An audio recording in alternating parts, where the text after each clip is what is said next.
John Basilone, the Marine who held off an entire Japanese battalion alone. October 24th, 1942. Henderson Field, Guadalcanal. The jungle erupted with the sound of thousands of screaming voices cutting through the tropical darkness. Sergeant John Basilone gripped his machine gun as waves of Japanese soldiers emerged from the tree lane like a human tsunami. They kept coming and coming and coming. This wasn't just an attack, it was an apocalypse. The Japanese Imperial Army had committed an entire battalion, over 3,000 battle-hardened soldiers, to overrun the American defensive line. Their objective was simple: break through at any cost, capture Henderson Field, and turn the tide of the Pacific War. Standing between them and victory was a 31-year-old Marine from Raritan, New Jersey, commanding just 2 machine gun sections with 15 men. The odds were insurmountable, 200 to 1.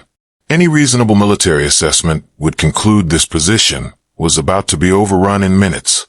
But John Basilone wasn't reasonable, and this night would prove that one man with absolute conviction could change the course of history.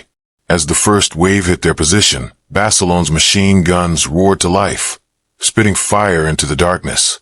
The muzzle flashes illuminated faces contorted in battle fury, bayonets gleaming, bodies falling. But for every enemy soldier that dropped, 2 more appeared behind him. The Marine position was a tiny island in an ocean of enemies, and the tide was rising fast. Basilone's fellow Marines looked to him, terror in their young eyes, and he gave them something more powerful than hope. He gave them leadership forged in absolute fearlessness. 3 hours into the assault, disaster struck. The relentless firing had turned Basilone's machine guns into molten metal furnaces. The barrels glowed red-hot in the darkness, so superheated that the ammunition belts were cooking off prematurely. Steam rose from the water-cooling jackets that surrounded the barrels. One gun jammed, then another. The distinctive chatter of the Browning M1917 heavy machine guns, the sound that had held back the Japanese tide, suddenly went silent. In that terrible moment of quiet, the enemy sensed weakness. Their battle cries intensified, growing louder, closer. They were coming, and the Americans had nothing to stop them with. Machine gunners know that a jammed weapon means death, especially when you're surrounded by thousands of enemies in the pitch-black jungle night. Most men would have abandoned the position, fallen back to secondary lines, lived to fight another day. But abandoning the position meant abandoning the entire defensive line, which meant losing Henderson Field, which meant losing Guadalcanal, which meant losing the Pacific. Basilone understood this calculus instantly.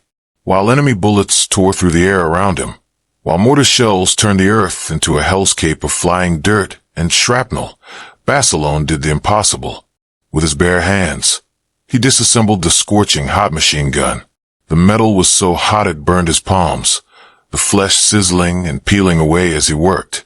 He didn't flinch. He didn't slow down.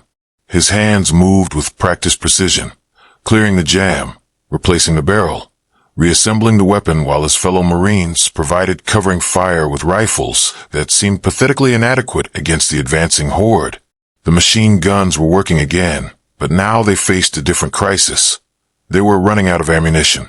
The heavy machine gun is a beautiful weapon, capable of firing 500 rounds per minute, creating an impenetrable wall of lead. But that rate of fire devours ammunition at an apocalyptic pace. Each ammunition belt weighed nearly 50 pounds, a burden that required 2 men to carry under normal circumstances. These were not normal circumstances.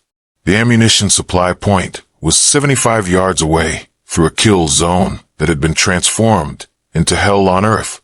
The ground between Basilone's position and the supply point was swept by constant enemy machine gun fire from Japanese positions across the clearing. Mortar shells cratered the earth with rhythmic regularity. Tracer rounds cut through the darkness like deadly fireflies. The bodies of Marines who had tried to make this run earlier lay crumpled in the mud, testament to the futility of the attempt. Basilone looked at his dwindling ammunition supply, looked at the never-ending waves of Japanese soldiers, and made his decision. He would go himself. Not because he had to. He was the section commander. He could have ordered someone else. but because he knew that asking someone to do what he was about to attempt would likely mean their death, and he couldn't live with that. So John Basilone, in the middle of the most intense firefight of the Pacific War, left his gun and ran into the darkness.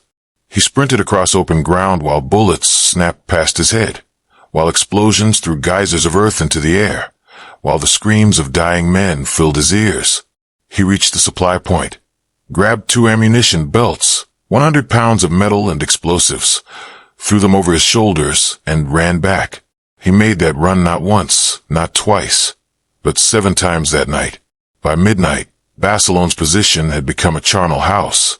The dead lay stacked 3 deep in front of the machine gun positions, Japanese and American bodies intermingled in the democracy of death.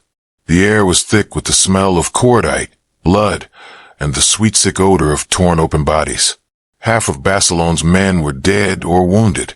The living were exhausted beyond anything they'd ever experienced, their faces blank with shock, their hands moving mechanically to load and fire, in an endless rhythm that had become their entire universe. The Japanese kept coming with a ferocity that defied comprehension. They climbed over their own dead to get at the American position.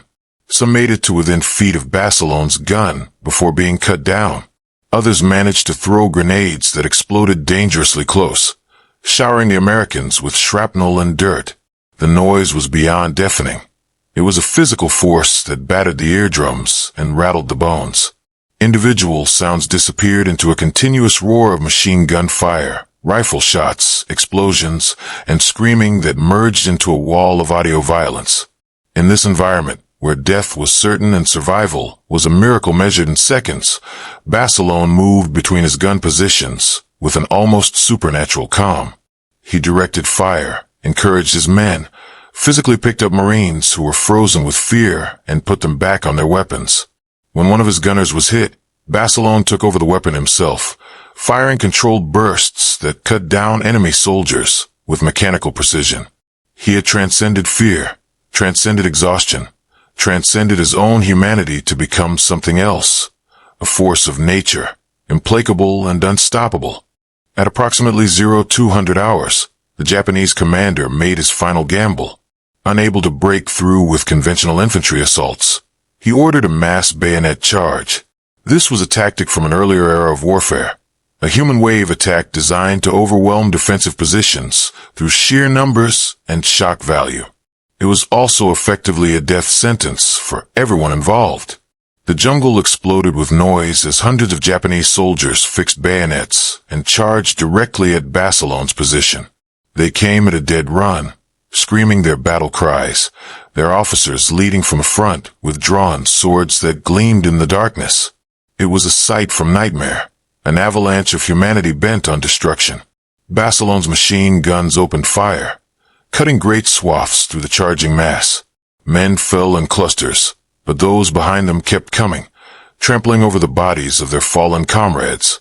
The distance closed with terrifying speed. 50 yards, 40 yards, 30 yards. At 25 yards, the machine gun fire was so effective that the bodies began to pile up, creating physical barriers that the following waves had to climb over. But still they came. At 15 yards, some Japanese soldiers broke through the walls of fire. They reached the American position, and the fighting became hand-to-hand. Basilone, out of ammunition in his pistol, grabbed a machine gun by its barrel, still hot enough to cause serious burns, and used it as a club.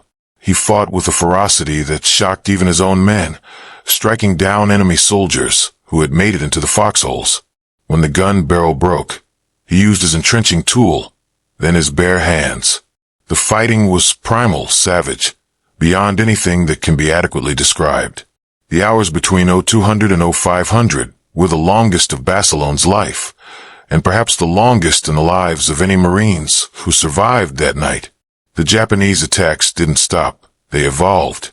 When frontal assaults failed, the enemy tried infiltration tactics, sending small groups of soldiers to probe for weaknesses in the American line. When that failed, they brought up heavy machine guns and tried to suppress the American positions with overwhelming fire. When that failed, they tried suicide attacks, Individual soldiers running at the American positions with satchel charges, hoping to blow gaps in the defensive line. Through it all, Basilone was everywhere. He had abandoned any pretense of being just a section commander. He ranged up and down the entire defensive line, wherever the fighting was hottest. When a machine gun crew was killed to his left, he ran there and took over the weapon. When Marines to his right began to fall back under a particularly intense assault, he rallied them and led a counterattack that drove the Japanese back. He moved ammunition, treated wounded Marines, repaired weapons, and directed fire with an efficiency that bordered on the supernatural. His uniform was in tatters, torn by shrapnel and bullets that had somehow missed killing him by inches. His hands were badly burned from handling the hot machine gun barrels, the skin blackened and peeling. Blood streamed from a dozen minor wounds he hadn't noticed receiving. His face was blackened with powder and smoke, making him look like something that had crawled out of hell itself. And perhaps he had. The other Marines began to see him as something more than human, a warrior spirit that couldn't be killed, couldn't be stopped. His presence became a talisman, a promise that as long as Basilone was fighting, they could survive this night.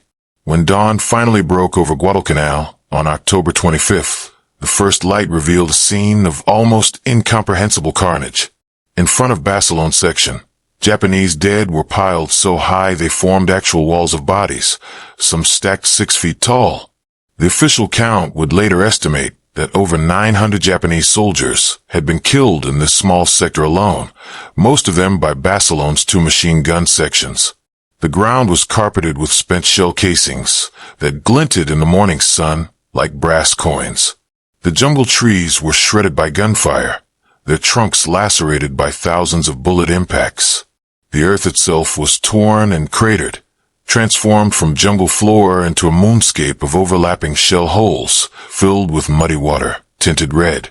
Of the 15 Marines who had started the night with Basilone, only 8 were still alive. Every single one of them was wounded to some degree, from minor shrapnel cuts to severe injuries that would take months to heal. Basilone himself could barely stand. The adrenaline that had sustained him through the night was gone, and his body was finally acknowledging the abuse it had endured. His hands were ruined, the burns so severe that he would carry the scars for the rest of his life. But he had held. Against impossible odds, against military logic, against every reasonable expectation, John Basilone had held his position. The Japanese battalion had been shattered against his section like waves against a rock. Henderson Field was secure. The tide of the Pacific War had been held back by one man who refused to accept defeat.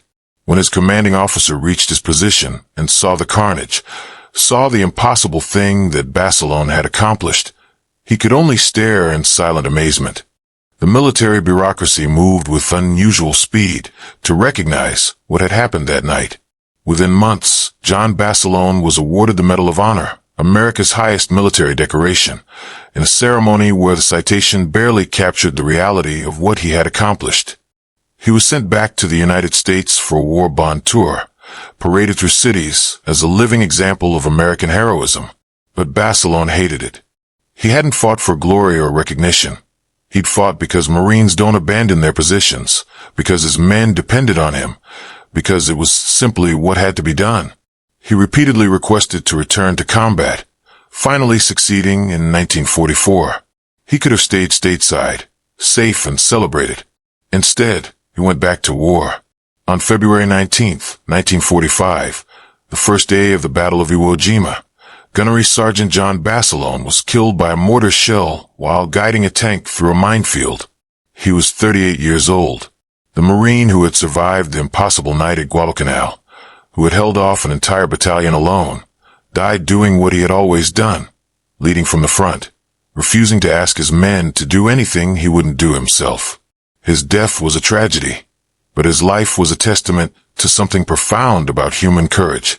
John Basilone proved that one person, in the right place at the right time, with absolute conviction and refusal to yield, can change the course of history. The Japanese battalion that attacked his position was supposed to break through, capture Henderson Field, and potentially change the outcome of the entire Guadalcanal campaign. They were stopped by one man who decided that a section of jungle was a line that would not be crossed. In the years since, military historians have studied that night, trying to understand how it was possible. The mathematics don't work. The odds were insurmountable. By every logical calculation, Basilone's position should have been overrun in the first hour. But mathematics and logic don't account for the human factor, for courage that transcends self-preservation, for leadership that inspires ordinary men to achieve extraordinary things, for one Marine who simply refused to quit.